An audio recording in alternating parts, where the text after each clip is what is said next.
وار سے یہ شیعہ رافضی ہے، شبیر وار سے یہ شیعہ رافضی۔ ایک بات بتاؤ، ہر مسجد کا مولوی صدیق اکبر کس کو کہتا ہے؟ کس کو کہتا ہے؟ حضرت ابو بکر کو نا۔ جاؤ، آج سے چیلنج ہے میرا، ہندوستان سے لے کر پڑوسی ملک اور پوری دنیا کے ملا کو، مفتی کو، کہ ایک حدیث سے بھی اگر مجھے ثابت کر دو کہ کبھی رسول اللہ نے حضرت ابو بکر کو صدیق اکبر کہا ہو تو میں مولویت چھوڑ دوں گا۔ صدیق کا لقب تب ملتا ہے آپ کو۔ آپ کا نام کیا ہے یاد رکھیے، ابو بکر نام نہیں، یہ کنیت ہے۔ نام تھا عبداللہ، اور ابو قحافہ یہ بھی ان کی کنیت ہے، ان کے باپ کی، ان کا نام ہے عثمان، ان کی کنیت ہے ابو قحافہ، تو اصل نام ہے عبداللہ ابن عثمان۔ تو ابو بکر تو یہ ان کی کنیت تھی جو انہی کے خاندان میں مشہور ہوئی۔ اور پھر صدیق لقب کس نے دیا؟ صدیق لقب کہاں سے ملا؟ یہ صحابہ نے نہیں دیا، خود ابو بکر نے اپنے آپ کو صدیق کہنا شروع نہیں کر دیا۔ کچھ چمچوں کی جماعت نہیں تھی جو صدیق صدیق کہہ رہی تھی۔ آقا کہتے ہیں لوگوں میرے ابو بکر کی فضیلت، یہ علی کے الفاظ ہے کہ صدیق یہ لفظ ہم صحابہ نے نہیں دیا، یہ رسول کی زبان سے نہیں نکلا، بلکہ سب سے پہلے اللہ تعالیٰ نے جبریل کے ذریعے آسمان سے صدیق کا لقب نازل کیا اور حضور نے اپنی نبوت کی زبان سے ہمیں بتایا۔ یہ ہے ابو بکر صدیق کی فضیلت، یہ ہے صدیقیت کا مرتبہ۔ مرتبہ صدیق کیا پوچھتے ہو سید، ہر چیز کے جامع ہے نبوت کے سوا۔ آئیے اس کے لیے ایک پس منظر بتاؤ، اس کا وجہ تسمیہ بتاؤ کہ کیسے نام آپ کا صدیق پڑا۔ اور صدیق کے معنی ہوتے سب سے زیادہ سچ بولنے والا، سب سے بڑا سچا، جس کی ہر بات صداقت پر مبنی ہو۔ سرکار صلی اللہ علیہ وسلم کو معراج ہوئی، اعلان نبوت کے بعد معراج ہوتی ہے۔ اس میں اختلاف ہے کہ اعلان نبوت کے 90 سال، بعض نے کہا 7ویں سال، بعض نے کہا 8ویں سال، بہرحال تاریخوں میں سال میں اختلاف ہے۔ اس پر تو اتفاق ہے کہ حضور کو معراج ہوئی، اس پر کسی کا اختلاف نہیں۔ کیوں؟ معراج قرآن سے ثابت ہے۔ معراج کیا سے ثابت ہے؟ قرآن سے ثابت ہے۔ قرآن میں اس کا ذکر سورہ بنی اسرائیل میں آیا ہے کہ ہم نے اپنے بندے کو جو ہے لے کے گئے اور معراج کروائی۔ بہرحال معراج ہوئی سرکار کو، اور حضور معراج سے لوٹے۔ سب جانتے ہیں کہ ایک ہی رات میں گئے، اور جب لوٹے صدیاں گزر گئی تھی، مگر عالم یہ تھا کہ کنڈی ہل رہی تھی۔ وضو جو کیا تھا پانی جذب نہیں ہوا تھا۔ جس بستر سے حضرت جبریل اٹھا کے لے گئے تھے، بستر جو کا تو گرم تھا، گویا کہ ساری کائنات کو روک دیا گیا تھا، نظام کائنات کو روک کر تھام دیا گیا تھا، وقت کو رکوا دیا گیا تھا۔ اور وقت کیوں نہ رکتا؟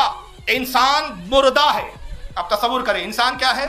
روح نکل گئی، اب جہاں لاش پڑی ہے، نہ ہل سکتی ہے نہ ڈل سکتا ہے، نہ مردہ ہاتھ ہلاتا ہے نہ بولتا ہے، نہ چلتا ہے نہ پھرتا ہے، اور پھر اچانک روح آ جائے۔ جیسی روح لوٹی، انسان بھی ہاتھ بھی ہلانے لگا، منہ بھی ہلانے لگا، بول بھی پڑا، پھر کہنے ارے صاحب زندہ ہو گئی۔ روح نکل جائے تو حرکت رک جاتی ہے، روح آئے تو حرکت، تو حرکتوں کے لیے روح چاہیے۔ کائنات میں حرکت ہو رہی ہے تو کائنات تبھی چلیں گی جب اس میں روح ہو۔ تو کائنات کی روح کون ہے؟ کائنات کی روح محمد صلی اللہ علیہ وسلم ہے۔ روح محمد ہے جو کائنات چل رہی ہے۔ سرکار چلے جائیں، یہ کائنات مردہ ہو جائے۔ اعلیٰ حضرت نے اسی کو کہا، وہ جو نہ تھے تو کچھ نہ تھا، وہ جو نہ ہو کچھ نہ ہو، جان ہے یہ جہان کی، جان ہے تو جہان ہے۔ جان چلے گئی معراج پر، کائنات مردہ پڑی ہے، جان لوٹ آئی، کائنات زندہ ہو گئی۔ سرکار نے کہا میں گیا معراج پہ، فرشتوں سے بھی ملا، انبیاء سے بھی ملا، جنت بھی میں نے دیکھ لی، دوزخ بھی میں نے دیکھ لی، حور و غلماں بھی میں نے دیکھ لیے، جنت کی نعمتوں سے بھی سرفراز ہوا۔ صدیاں گزر گئی، جو پورے سیر کا عالم ہے اس کو اگر تقسیم کیا جائے، امام غزالی نے، یہ پرفیکٹ نہیں ہے پھر کہہ دوں، امام غزالی ایک دن موڈ میں بیٹھے تھے، کہا ذرا انداز لگائیں 500 سال آسمان کے سفر، وہ 500 سال کی راہ، وہ 500 سال کی راہ، وہ 500 سال کی راہ، جنت اتنی بڑی، دروازے اتنے بڑے، یہ حدیث میں یہ آیا، یہ حدیث میں آیا، بڑا نکالا۔ انہوں نے کہا کہ حضور کی پوری معراج کا عرصہ کتنا ہوتا ہے؟ ایک اندازہ، ایک تخمینہ، پرفیکٹ تو ہو ہی نہیں سکتا۔ جو نکالا انہوں نے کہا 7 لاکھ سال، 7 لاکھ سال چاہیے یہ پوری معراج کے سفر میں۔ لیکن دنیا میں صرف کتنا عرصہ گزر رہا ہے؟ یہ گئے اور یہ آئے۔ وجہ وہی ہے، روح گئی کائنات مردہ، روح لوٹی کائنات زندہ ہو گئی۔ اب آقا بتا رہے ہیں، ابو جہل کھڑا ہے، ہنس رہا ہے، مذاق اڑا رہا ہے، ہنس رہا ہے، انکار کر رہا ہے، مسکرا کے کہتا محمد اب تک کیا یہ کم تھا کہ تم نے کہا ایک خدا ہے؟ ہم تو اسی کو ہضم نہیں کر پا رہے تھے۔ تم کہہ رہے تھے ایک خدا پوری کائنات چلاتا ہے، ایک خدا ہے جو جسم جسمانیات سے پاک ہے، خدا ہے بھی مگر دکھتا بھی نہیں، خدا ہے بھی مگر نظر آتا بھی نہیں۔ ہم اسی پر حیران تھے کہ اب تم کہتے وہ خدا تمہیں لے بھی گیا، سیر بھی کروائی، تم نے اس کا دیدار بھی کر لیا، اس سے گفتگو بھی کر لی، جو ہمیں نہیں دکھتا تمہیں کیسے دکھیں گا؟ حضور نے فرمایا بے شک یہ میرا معجزہ ہے، اور میرے معجزے پر وہی ایمان لائیں گا جو اللہ پر ایمان رکھتا ہے۔ ابو جہل ہٹا گیا، ابو بکر صدیق ادھر سے تشریف لا رہے ہیں، ابھی سرکار سے ملاقات نہیں ہوئی ہے، حضور صلی اللہ علیہ وسلم سے دیدار نہیں کیا ہے، واقع معراج کی خبر بھی نہیں ہے، کیونکہ حضور گئے اور آئے ہیں، ابھی ابو بکر کو نہیں پتا۔ آتا کہتا رہے ابو بکر بڑا اچھا ہوا تم مل گئے، کیا ہوا؟ کہا تمہارے صاحب دیوانے ہو گئے، معاذ اللہ، مجنون ہو گئے. ہم نہ کہتے تھے کہ محمد دیوانہ اور مجنون ہے. کہا خاموش، بدبخت، گستاخی نہ کر. کیا کہنا چاہتا ہے؟ کہا تمہارے صاحب کہہ رہے ہیں، تمہارے دوست کہہ رہے ہیں کہ میں کل معراج پر گیا، جنت وغیرہ سب دیکھ کر آ گیا. آپ نے یہ نہیں کہا. ہم ہوتے تو کیا کہتے؟ ٹھیک ہے ذرا میں پوچھ کر آتا ہوں، دیکھ کر آتا ہوں، مل کر آتا ہوں، تصدیق کرتا ہوں. وہ کہتا نہیں صاحب میں تو بابی کو نہیں مانتا، میں تو کتاب دیکھوں گا. ابو بکر نے تصدیق کے لیے یہ نہیں کہا حضور سے پوچھتا ہوں. بے ساختہ کہتے کیا کہا محمد صلی اللہ علیہ وسلم نے؟ معراج پر گئے. ارے بدبخت تو اتنی سی بات پر چونک رہا ہے. حضور نے تو اس سے بڑھ کر یہ کہا کہ ایک خدا ہے جو کائنات کا مالک ہے، ہم نے خدا کو دیکھا نہیں، محمد کے کہنے پر مان لیا. تو حضور کہتے ہیں معراج پر گئے، یہ اس سے چھوٹی بات ہے، میں تصدیق کرتا ہوں کہ بے شک میرے محمد نے سچ کہا، بے شک سچ کہا. وہ سچ کہنے والے ہیں، حق کہنے والے ہیں، ان سے بڑھ کر کسی کی سچی بات ہو ہی نہیں سکتی. بس یہ جواب دیا، ابو جہل کا منہ لٹک گیا.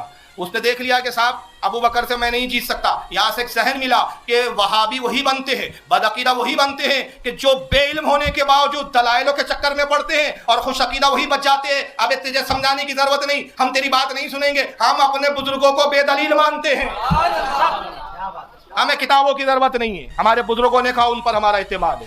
جو اعتماد کرتے ہیں وہ بچ جاتے ہیں، اور جو ان چکروں میں پڑتے ہیں وہ گمراہ ہو جاتے ہیں. بہرحال حضور کی خدمت میں جیسے حاضر گئے، آقا نے بے ساختہ فرمایا. جبریل آئے، اور یہ بھی حضرت علی کی روایت ہے، حوالے سن لیجیے. حضرت علی فرماتے ہیں، عربی پڑھوں گا وقت ہو جائے گا میرے پاس، حالانکہ کتاب رکھی ہے یہاں پہ السوائق المورکہ، اس کے جملے یہاں ہے. طبرانی نے بھی اس حدیث کو لکھا، میں جو جملے دہراؤں گا بھی.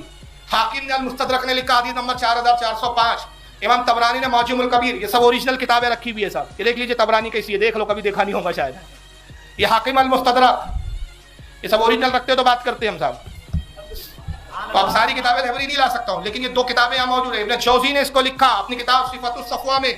حضرت امام الدیار بکری نے اپنی کتاب تاریخ الخمیس میں لکھا. امام نووی نے تہذیب الاسماء واللغات میں، متعدد حوالے ہیں میرے پاس. یہ سارے محدثین حضرت علی سے روایت کرتے. مولا کائنات کہتے ہیں کہ جیسے ہی ابو بکر آئے، ابو جہل سے حجت کرتے. جبریل آئے اور جبریل نے کہا، یا رسول اللہ فرماتا ہے کہ آپ کے صحابہ میں سب سے بڑا سچا جسے دیکھنا ہو، سب سے بڑا صدیق دیکھنا ہو، وہ ابو بکر کو دیکھنا.